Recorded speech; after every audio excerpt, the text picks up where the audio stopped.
नमस्कार, good morning. मैं हूं आपके साथ आकांक्षा और आप देख रहे हैं आईबीसी 24/7 की बड़ी बात में आप सभी का स्वागत है। शुरुआत करेंगे इस बुलेटिन की बड़ी खबर के साथ। रायपुर से मिल रही है आज सीएम भूपेश बघेल अहम बैठक लेने वाले हैं। भूपेश कैबिनेट की आज बड़ी बैठक होगी सीएम हाउस में। दोपहर 12 बजे इस बैठक का आयोजन किया गया है। फसलों की स्थिति के साथ ही कई अलग अलग मुद्दों पर चर्चा की जाएगी। तो आज सीएम हाउस में दोपहर 12 बजे भूपेश कैबिनेट की महत्वपूर्ण बैठक होने वाली है। फसलों की क्या स्थिति है, कितना मुआवजा देना है, सूखे के कैसे हालात हैं, इन तमाम मुद्दों पर आज चर्चा की जाएगी। कैबिनेट के तमाम मिनिस्टर्स भी इस बैठक में मौजूद रहेंगे।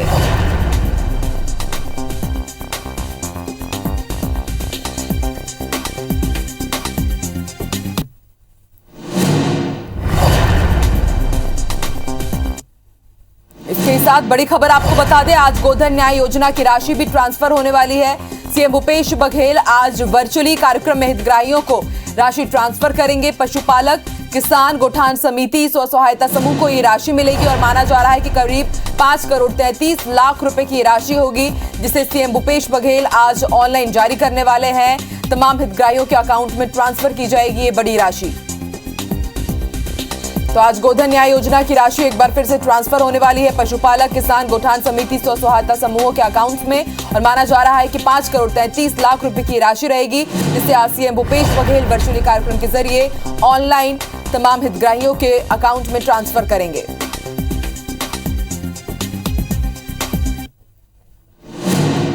बड़ी खबर आपको बता दें, रायपुर से आज छत्तीसगढ़ प्रवास पर आने वाले हैं राज्यपाल रमेश बैस। झारखंड के राज्यपाल रमेश बैस छत्तीसगढ़ के 3 दिवसीय प्रवास पर है और आपको बता दें आज सुबह करीब 8:20 पर विमान से वो रायपुर पहुंचेंगे। राज्य के अलग अलग कार्यक्रमों में शिरकत करेंगे और फिर 11 सितंबर यानी 3 दिन बाद वो एक बार फिर से रांची के लिए रवाना हो जाएंगे। तो छत्तीसगढ़ प्रवास पर आने वाले हैं राज्यपाल रमेश बैस। इस वक्त वो झारखंड के राज्यपाल हैं और माना जा रहा है कि अलग अलग कार्यक्रमों में इन 3 दिनों में वो शिरकत करेंगे। आज सुबह 8:30 बजे करीब वो विमान से रायपुर पहुंचेंगे और फिर उसके बाद 11 सितंबर को उनकी वापसी होगी।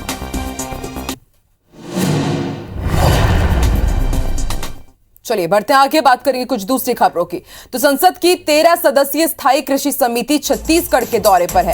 संसदीय प्रतिनिधिमंडल के सदस्य रायपुर से लगे नवागांव में मल्टी एक्टिविटी सेंटर और गौठान का निरीक्षण करेंगे।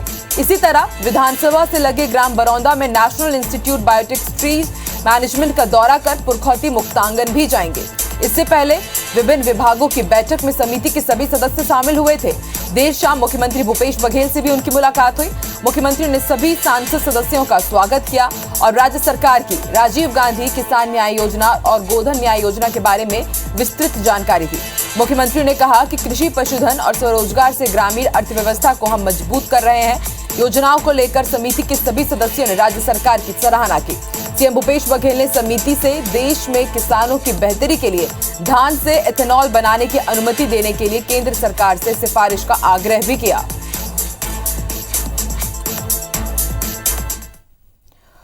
बड़ी खबर हम आपको रायपुर से बता दें, धर्मांतरण मुद्दे पर लगातार सियासत देखी जा रही है और धर्मांतरण के मुद्दे पर आज बीजेपी बड़ा धरना प्रदर्शन करने वाली है। धर्मांतरण करवाने वालों पर एफआईआर कराएंगे। पुरानी बस्ती थाने में ये एफआईआर दर्ज की जाएगी और अगर एफआईआर नहीं की गई तो बीजेपी उसके बाद धरना प्रदर्शन करेगी और आज 11 बजे तक अल्टीमेटम दिया गया है। तो बड़ी खबर हम आपको बता रहे हैं, धर्मांतरण के मुद्दे को जोर शोर से उठाती रही है बीजेपी और आज इस मुद्दे पर बीजेपी बड़ा धरना करने जा रही है। धर्मांतरण करने वालों पर एफआईआर करने की मांग की जा रही है। बीजेपी की तरफ से पुरानी बस्ती थाने में एकजुट होकर एफआईआर कराने की कोशिश की जाएगी, लेकिन अगर एफआईआर नहीं की जाती है तो फिर बीजेपी आज धरना देगी। 11 बजे तक का अल्टीमेटम दिया गया है।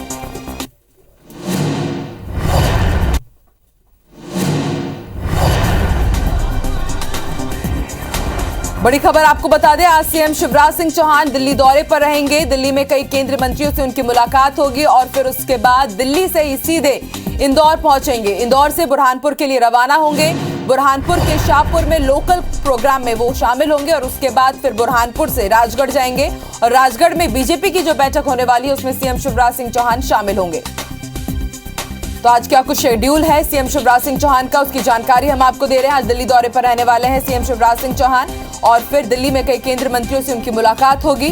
मुलाकात के बाद वो सीधे इंदौर पहुंचेंगे। इंदौर से बुरहानपुर, फिर बुरहानपुर से राजगढ़ में जो बीजेपी की बैठक होने वाली है उसमें वो शिरकत करेंगे। पूर्व मुख्यमंत्री दिग्विजय सिंह के गढ़ राजगढ़ में बीजेपी के प्रदेश पदाधिकारियों की आज बैठक होगी, जिसमें संगठन की कार्य योजना कर विचार मंथन के लिए साथ ही पार्टी पदाधिकारियों और संयोजकों को काम सौंपा जाएगा। बैठक में संगठन की मजबूती पर फोकस किया जाएगा। प्रदेश बीजेपी अध्यक्ष वीडी शर्मा और सीएम शिवराज सिंह चौहान हर बैठक में संगठन की मजबूती और समाज के हर वर्ग पर पार्टी की पकड़ बनाने के लिए पदाधिकारियों को सक्रिय रहने पर जोर दे रहे हैं। इस मसले पर राष्ट्र सह संगठन महामंत्री शिव प्रकाश, प्रदेश प्रभारी मुरलीधर राव ने भी फोकस किया है। हालांकि इस बैठक में शिव प्रकाश मौजूद नहीं रहेंगे, लेकिन मुरलीधर राव जरूर मौजूद रहेंगे।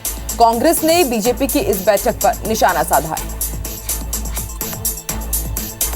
भारतीय जनता पार्टी अपने संगठन के विस्तार की दृष्टि से केंद्र के आए हुए कार्यक्रम, प्रदेश के द्वारा बनाए हुए कार्यक्रम, इन पर भी हम सब लोग बैठ कर के बात करते हैं। इस दृष्टि से मध्य प्रदेश के सभी प्रदेश के पदाधिकारी और मोर्चा अध्यक्षों की एक दिवसीय बैठक कल 8 सितंबर को राजगढ़ में आयोजित की गई है। जिन महिलाओं को जो है झूठे पकड़ पकड़ के गुनाह में घसीटा जा रहा है, वहाँ पर इनकी बैठक करने से दृश्य बदल जाएगा।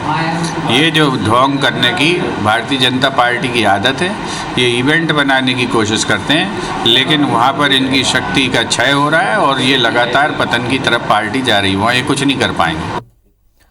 और चलिए अब जान लेते हैं कि आज छत्तीसगढ़ और मध्य प्रदेश में क्या कुछ खास रहने वाला है। बड़ी खबरें वो कौन से रहेंगी, जिस पर IBC 24 आज दिन भर फोकस बना कर रखेगा। ज्यादा जानकारी के लिए रायपुर से इस वक्त हमारे साथ लाइव जुड़ी है प्रिया, तो वहीं भोपाल से लाइव हमारे साथ विवेक जुड़ गए हैं।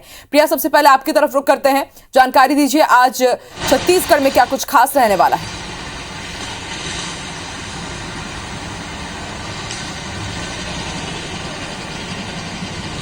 बिल्कुल आकांक्षा, आज छत्तीसगढ़ में सबसे अहम खबरों में अगर देखा जाए तो आज कैबिनेट की बैठक है और ये बैठक कई मामलों में महत्वपूर्ण हो सकती है, क्योंकि प्रदेश के लगभग 12 ऐसे जिले हैं जहां सामान्य से कम वर्षा हुई है और प्रदेश भर की अगर स्थिति की बात की जाए तो लगभग 16% कम बारिश हुई है। तो ये एक बड़ी स्थिति है और अभी तक बांधों में भी पानी नहीं है जिसके माध्यम से किसानों को पानी पहुंचाया जा सके। तो ये स्थितियां जो अवर्षा की स्थिति बनी हुई है, इस पर विस्तार से चर्चा की जाएगी कि क्या कुछ कदम इसको लिए उठाए जा सकते हैं। इससे पहले भी कृषि मंत्री और जल संसाधन मंत्री रविन्द्र चौबे ने भी विभाग की बैठक ली थी और उसमें भी समीक्षा की थी कि क्या स्थिति है प्रदेश की और क्या कुछ अब किया जा सकता है। इस पर भी विस्तार से कैबिनेट में चर्चा की जाएगी। इसके अलावा नई फिल्म पॉलिसी को लेकर चर्चा की जाएगी। ये भी संभावनाएं हैं कि बसों का किराया बढ़ाने को लेकर जो लंबे समय से यातायात संघ के द्वारा प्रदर्शन किया जा रहा है, उस पर भी विचार किया जा सकता है और उस पर भी आज कोई न कोई प्रस्ताव आ सकता है। तो ये तमाम मसले हैं जिन पर विस्तार से चर्चा की जाएगी और इन पर फैसले लिए जाने की संभावनाएं जो हैं वो है। इसके अलावा आज मुख्यमंत्री भूपेश बघेल सुबह 11:30 बजे गोधन न्याय योजना के तहत पशुपालकों, गौठानों, किसानों, महिला जो स्वयं सहायता समूह है, उनके खाते में जो राशि है वो वितरित करेंगे। लगभग 5 करोड़ 33 लाख की ये राशि है जो इन समूहों में वितरित की जाएगी और इसका जो है वर्चुअली ये कार्यक्रम रखा गया है। सुबह 11:30 बजे सीएम हाउस मुख्यमंत्री निवास से ही किया जाएगा। इसके अलावा झारखंड के राज्यपाल रमेश बैस जो है वो राजधानी रायपुर के आज दौरे पर हैं। सुबह 8:20 पर वो राजधानी रायपुर पहुंचेंगे और यहाँ के विभिन्न कार्यक्रमों में शामिल होने के लिए वो राजधानी रायपुर पहुंच रहे हैं। और बीजेपी जो है आज धर्मांतरण के मामले को लेकर हमलावर लंबे समय से वो है और आज इसको लेकर प्रदर्शन की तैयारी भी है। बीजेपी ने अल्टीमेटम दिया है कि अगर 11 बजे तक धर्मांतरण वाले मामले पर जो संदिग्ध आरोपी हैं उन पर मामला दर्ज नहीं होता तो वो अब आज 12 बजे से बूढ़ा धरना स्थल पर धरना देगी और ये मांग करेगी कि उचित कार्रवाई की जाए। बीजेपी लगातार धर्मांतरण को एक मुद्दा बनाए हुए है, लगातार इसको लेकर मुखर हो रही है और क्रमबद्ध इसको लेकर प्रदर्शन जारी है। तो तमाम खबरें हैं आकांक्षा, आज दिन भर IBC 24 की नजर रहने वाली है। बिल्कुल प्रिया, समझा सकता है कि खबरों के लिहाज से आज का दिन छत्तीसगढ़ के लिए बेहद खास रहने वाला है। बने रहिए हमारे साथ। विवेक भी भोपाल से लाइव जुड़े हैं हमारे साथ। विवेक, मध्य प्रदेश में आज क्या कुछ खास रहने वाला है? मध्य प्रदेश में सबसे महत्वपूर्ण यदि हम बात करें तो आज जूनियर डॉक्टरों की हड़ताल है। जूनियर डॉक्टर सरकार से नाराज है। पिछले दिनों जो हड़ताल की गई थी उसके बाद कई जूनियर डॉक्टर एसोसिएशन के पदाधिकारियों के रजिस्ट्रेशन रद्द कर दिए गए थे। उसको लेकर पिछले कई दिनों से जूनियर डॉक्टर सरकार से मांग कर रहे थे रजिस्ट्रेशन बहाल किए जाए, लेकिन सरकार ने उनकी नहीं मानी और अब आज से 1 दिवसीय हड़ताल पर जूनियर डॉक्टर जो है आज रहेंगे। उसके बाद भी यदि सरकार नहीं चेतती है तो अनिश्चितकालीन हड़ताल जूनियर डॉक्टरों की रहेगी और इसका सीधा असर आम जनता पर, आम मरीजों पर पड़ेगा, क्योंकि इस वक्त प्रदेश में वायरल फीवर, डेंगू और तमाम मौसमी बीमारियों के मरीज अस्पतालों में पहुंच रहे हैं। दूसरी तरफ यदि हम बात करें राजनीतिक, तो आज बीजेपी की 1 दिवसीय बैठक, प्रदेश पदाधिकारियों की सबसे महत्वपूर्ण बैठक जो है भोपाल से कुछ ही दूरी पर राजगढ़ में हो रही है। और ये राजगढ़ वो जगह है जहां पर पूर्व मुख्यमंत्री दिग्विजय सिंह का ये गढ़ कहलाता है, उनके बेटे जयवर्धन सिंह का गढ़ कहलाता है। और यहाँ बीजेपी आज अपनी 1 साल की योजना पर मंथन करेंगे प्रदेश पदाधिकारियों के साथ, मोर्चों के साथ और कुछ चुनिंदा मंत्रियों के साथ। इस बैठक में मुख्यमंत्री शिवराज सिंह चौहान, वी.डी. शर्मा, सुहास भगत मौजूद रहेंगे। साथ ही केंद्र से प्रदेश प्रभारी मध्य प्रदेश के मुरलीधर राव इस बैठक में विशेष रूप से मौजूद रहेंगे। इसके अलावा यदि हम बात करें तो आज कांग्रेस के जो मध्य प्रदेश के पूर्व मंत्री रहे हैं, जनसंपर्क मंत्री रहे हैं पी.सी. शर्मा, उनकी एक पदयात्रा आज भोपाल में बोर्ड ऑफिस चौराहे से गांधी जी की प्रतिमा मिंटो हॉल तक 15 किलोमीटर की पदयात्रा, जन आक्रोश पदयात्रा रहेगी, जिसमें वो केंद्र सरकार और राज्य सरकार के विभिन्न मुद्दों को लेकर विरोध जताएंगे और सरकार के खिलाफ प्रदर्शन करेंगे। और किसान संघ जो है, भारतीय किसान संघ, जो भारतीय आरएसएस का अनुषंगिक संगठन है, किसान संघ की आज एक महत्वपूर्ण प्रदर्शन जो है पूरे प्रदेश के 52 जिला मुख्यालयों पर केंद्र सरकार के खिलाफ हो रहा है, किसानों के मुद्दे पर हो रहा है। तो आज मध्य प्रदेश में काफ़ी हलचल वाली ये खबरें हैं जिस पर सभी की नज़र बनी हुई है। ठीक है, तो मध्य प्रदेश छत्तीसगढ़ का बिग खबरों का आज ये मॉर्निंग अपडेट रहा। ताज़ा अपडेट भी हम आपसे लेते रहेंगे। शुक्रिया आप दोनों का पूरी जानकारी देने के लिए। बड़ी खबर आपको भोपाल से बता दें, कांग्रेस नेता पी.सी. शर्मा जन आक्रोश पदयात्रा निकालने वाले हैं। आज सुबह 10 बजे से इसका आगाज होगा और ये पदयात्रा 15 किलोमीटर तक निकाली जाएगी। राज्य सरकार के खिलाफ ये प्रदर्शन किया जाएगा। बोर्ड ऑफिस चौराहे से बाबा साहेब अंबेडकर की प्रतिमा से ये यात्रा निकलेगी और मिंटो हॉल में गांधी प्रतिमा पर जाकर के इस पदयात्रा का समापन होगा। खास बात यह रहेगी कि काले कपड़े पहनकर ये यात्रा निकाली जाएगी। राज्य सरकार के खिलाफ धरना प्रदर्शन दिया जाएगा, आवाज उठाई जाएगी। तो बोर्ड ऑफिस चौराहे से आज पदयात्रा का आगाज होने वाला है। मिंटो हॉल में गांधी प्रतिमा पर इस पदयात्रा का समापन होगा। सुबह 10 बजे इसका आगाज किया जाएगा। काले कपड़े पहनकर कांग्रेस नेता पी.सी. शर्मा के साथ तमाम कार्यकर्ता भी कांग्रेस में जुटेंगे और जन आक्रोश पदयात्रा निकालेंगे। बड़ी खबर आपको भोपाल से बता दें, मध्य प्रदेश में आज से फिर से जूनियर डॉक्टर्स हड़ताल पर हैं। सुबह 10:30 बजे से हड़ताल पर जाने की चेतावनी दी गई है। ओपीडी के साथ इमरजेंसी वार्ड में ये लोग काम नहीं करेंगे। पिछले आंदोलन के दौरान इनके ऊपर जो कुछ कार्रवाई हुई है उसको वापस नहीं लेने पर यह हड़ताल की जा रही है और पीजी के बाद होने वाले रजिस्ट्रेशन पर रोक नहीं हटने पर भी यह हड़ताल है। प्रदेश के 5 मेडिकल कॉलेज हड़ताल में शामिल रहेंगे और इसके साथ ही 3000 जूनियर डॉक्टर्स बताया जा रहा है कि वो आज काम नहीं करेंगे। तो एक बार फिर से मध्य प्रदेश में जूनियर डॉक्टर्स हड़ताल पर जाने वाले हैं अपनी अलग अलग मांगों को लेकर। 5 मेडिकल कॉलेज के 3000 जूनियर डॉक्टर्स हड़ताल पर रहेंगे। 10:30 बजे से चेतावनी दी गई है कि अगर उनकी मांगों को पूरा नहीं किया जाता है तो 10:30 बजे के बाद वो अनिश्चितकालीन हड़ताल पर चले जाएंगे। खरगोन जिला जेल में लूट के एक आरोपी बिसन की मौत के बाद बिस्टान थाने पर जमकर हंगामा हुआ। करीब 100 से ज्यादा कथित आदिवासियों की भीड़ ने थाने पर पथराव और तोड़फोड़ की, वाहन भी पलट डाले। इस पूरे बवाल में 3 पुलिसकर्मी घायल हो गए हैं। बाद में पुलिस ने आंसू गैस का इस्तेमाल कर भीड़ को खदेड़ा। बता दें कि खरगोन के बिस्टान पुलिस ने लूट के एक मामले में 3 दिन पहले 12 आरोपियों को गिरफ्तार कर उन्हें जेल भेज दिया था। इनमें बिसान नाम के एक आरोपी की मौत हो गई। इस मामले में कांग्रेस नेता अरुण यादव ने ट्वीट कर एमपी पुलिस की तुलना तालिबान से कर दी। वहीं प्रदेश कांग्रेस अध्यक्ष कमलनाथ ने घटना की उच्च स्तरीय जांच की मांग की है। कमलनाथ ने इस मामले में पूर्व मंत्री विजयलक्ष्मी साधो की अध्यक्षता में 5 सदस्यीय जांच कमेटी भी बनाई है, जिसने डीआईजी और कलेक्टर को ज्ञापन सौंपकर दोषी पुलिसकर्मियों पर कार्रवाई की मांग की है। साथ ही मृतक के परिजनों को 1 करोड़ रुपए की आर्थिक सहायता की भी मांग की है। इस मामले को लेकर दिग्विजय सिंह ने संघ और बीजेपी पर आदिवासियों के खिलाफ सुनियोजित एजेंडा चलाने का भी आरोप लगाया। इधर मंत्री भूपेंद्र सिंह ने कांग्रेस के आरोपों पर पलटवार करते हुए ये कहा है कि कांग्रेस का इतिहास है कि वो मौतों पर राजनीति करती है। इधर आईजी हरिनारायण चायरे मिश्र ने कहा है कि कानून हाथ में लेने वालों के खिलाफ कार्रवाई की जाएगी। उन्होंने कहा कि पूरे मामले की जांच न्यायिक मजिस्ट्रेट की देखरेख में हो रही है।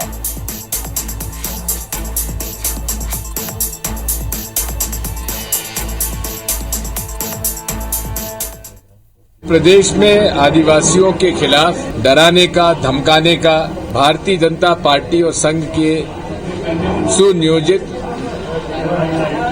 योजना के अंतर्गत किया जा रहा है। कांग्रेस का इतिहास है, हमेशा मौतों पर कांग्रेस राजनीति करती है।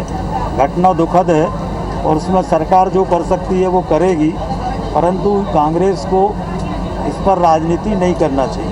ये दुर्भाग्यपूर्ण है। हमारे जितने भी पुलिस के जवान थे उन्होंने बहुत सूझबूझ का परिचय दिया और हमारे 3 जवान भी माइनर इंजरी है उनको, 3 जवान को चोट आई है, बाकी स्थिति नियंत्रण में। पूरे मामले को पूरी तरीके से प्रशासनिक तौर पे काफ़ी गंभीरता से लिया गया है। इस पूरे मामले में गंभीरता से इसमें न्यायिक जांच कराई जा रही है। इसी बीच बड़ी खबर आपको भोपाल से बता दें, गृह मंत्री नरोत्तम मिश्रा ने बड़ा बयान दिया है। उन्होंने कहा है कि खरगोन की घटना पर 4 लोगों पर कार्रवाई की गई है। एसआई, प्रधान आरक्षक और 2 आरक्षक सस्पेंड कर दिए गए हैं और इसके साथ ही उन्होंने ये जानकारी भी दी है कि सीएम ने न्यायिक जांच के आदेश दे दिए हैं और कोई भी अगर दोषी होगा तो उसे बख्शा नहीं जाएगा। मध्य प्रदेश में कानून का राज है, ये बड़ा बयान दिया है नरोत्तम मिश्रा ने। और इसके साथ ही उन्होंने ये कहा है कि कांग्रेस लाशों पर राजनीति ना करे, सरकार ऐसी घटनाओं पर कड़ा एक्शन लेती है। तो खरगोन मामले पर गृह मंत्री नरोत्तम मिश्रा ने बड़ा बयान दिया है। उन्होंने कहा है कि मध्य प्रदेश में कानून का राज है और कांग्रेस लाश पर राजनीति ना करे, ये हिदायत दी गई है नरोत्तम मिश्रा की तरफ से कांग्रेस को। खरगोन की घटना पर हो रही राजनीति को लेकर गृह मंत्री नरोत्तम मिश्रा ने कांग्रेस पर जमकर निशाना साधा है। उन्होंने कहा कि कांग्रेस हर चीज में राजनीति देखती है। जो घटना दुखद है, पीड़ादायक है, उसमें तो राजनीति नहीं करनी चाहिए। गृह मंत्री ने कहा है कि युवक के साथ पुलिस ने मारपीट की या जेल में मारपीट हुई, ये जांच का विषय है। गृह मंत्री नरोत्तम मिश्रा से बात की हमारे संवाददाता सत्येंद्र भदौरिया ने। खरगोन में जो घटना हुई है उसको लेकर कांग्रेस जो आरोप लगा रही है, हम साथ हैं इस समय जो गृह मंत्री हैं नरोत्तम मिश्रा जी, उनसे बात करते हैं क्या पूरा मामला किस तरह से इसको देखा जा रहा है और क्या कार्रवाई की गई अभी तक। कांग्रेस को लाशों में राजनीति देखने की आदत अभी से नहीं है, पुरानी है। खरगोन की घटना दुर्भाग्यपूर्ण है। मौत कोई भी हो दुखद होती है, लेकिन आप हर चीज में राजनीति देखो। ये 8-10 लोग थे, एक लूट का प्रकरण, मोटरसाइकिल और ट्रक चालकों से मारपीट का लूट का मामला एक थाने में आया। पुलिस ने 10 लोगों को हिरासत में लिया, 8 लोग जेल में चले गए, 2 लोगों को रिमांड पर दिया। रिमांड के बाद में जैसा आरोप है कि उसके साथ पुलिस ने मारपीट की, पर थाने में तो वो मरा नहीं है, जेल में मरा है। अब जेल के अंदर मरने के बाद में उस पर कोई जातिगत आक्षेप की बात तो इसलिए नहीं है कि वहाँ का टीआई जो एसओ है वो उसी वर्ग का है जिस वर्ग का व्यक्ति है। जिनसे लूट की गई वो भी उसी वर्ग के हैं, जिनने लूटा वो भी उसी वर्ग के हैं, एसडीओपी उसी वर्ग का है, एडिशनल एसपी उसी वर्ग का है, सभी अनुसूचित जनजाति वर्ग के हैं। अब ये सब उसी वर्ग के हैं तो उसके बावजूद भी मुझे ये समझ नहीं आया कि इसमें वो अलग चश्मे से क्यों देख रही है कांग्रेस। जेल के अंदर जाने के पहले उसकी डॉक्टरी हुई, डॉक्टरी के अंदर डॉक्टर ने उसे फिट बताया तभी जेल में लिया। अगर वो अनफिट था तो डॉक्टर ने भर्ती क्यों नहीं किया?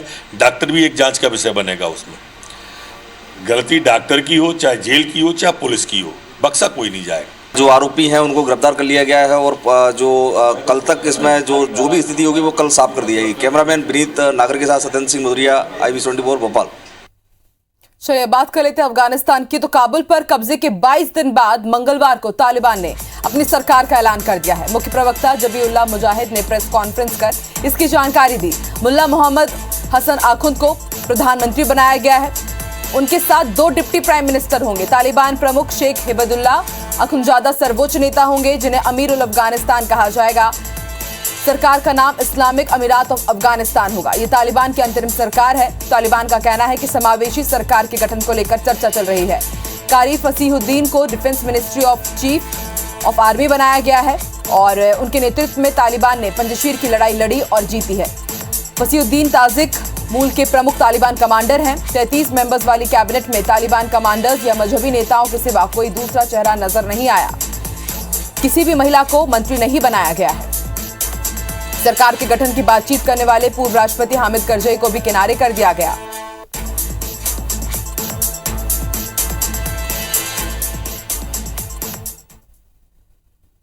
चलिए अब आपको दिखाते हैं एक शॉकिंग वायरल वीडियो जिसे देखकर आपके भी रोंगटे खड़े हो जाएंगे, जहां किंग कोबरा का रौद्र रूप देखने को मिला। वीडियो में एक व्यक्ति ने एक 13 फीट लंबे किंग कोबरा को पकड़ने का प्रयास किया, जिसकी पूंछ बाथरूम के बाहर दरवाजे पर दिख रही थी। लेकिन जैसे ही शख्स ने किंग कोबरा को पकड़ने के लिए उसकी तरफ आगे झुका, उसके होश उड़ गए, क्योंकि किंग कोबरा फन फैलाए बाथरूम से बाहर आ गया, जिसका रौद्र रूप देखकर वो शख्स भी भयभीत हो गया। लोग इस वीडियो को देखकर हैरान परेशान हैं। ये video Indian forest officer Praveen Kaswan ने अपने ट्विटर अकाउंट पर शेयर किया है, जो तेजी से वायरल हो रहा है। आप भी देखिए ये वीडियो।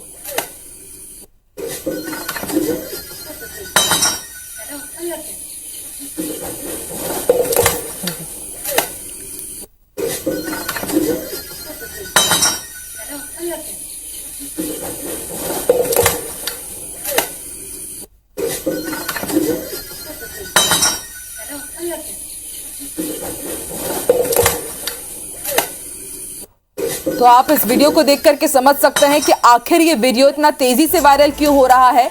अमूमन हम ऐसा रौद्र रूप नहीं देखते हैं किंग कोबरा का, लेकिन ये वीडियो ट्विटर पर तेजी से वायरल हो रहा है। इसके साथ ही दूसरे जो सोशल मीडिया प्लेटफॉर्म है वहां पर भी तेजी से इस वीडियो को शेयर किया जा रहा है। आप देख सकते हैं किस तरह से उस शख्स को भी नहीं मालूम होगा कि वो जिस सांप को पकड़ने की कोशिश कर रहा है वो असल में किंग कोबरा है, और छोटा मोटा किंग कोबरा नहीं, रौद्र रूप वाला किंग कोबरा। देखिए आप कैसे वो फन फैला करके बाहर निकल करके आता है और सबको हैरान कर देता है। और वो शख्स की हालत आप समझ सकते हैं कि कितना भयभीत हो गया होगा वो खुद शख्स भी। इसी के साथ इस बुलेटिन में फिलहाल इतना ही। आप देखते रहिए IBC 24। नमस्कार।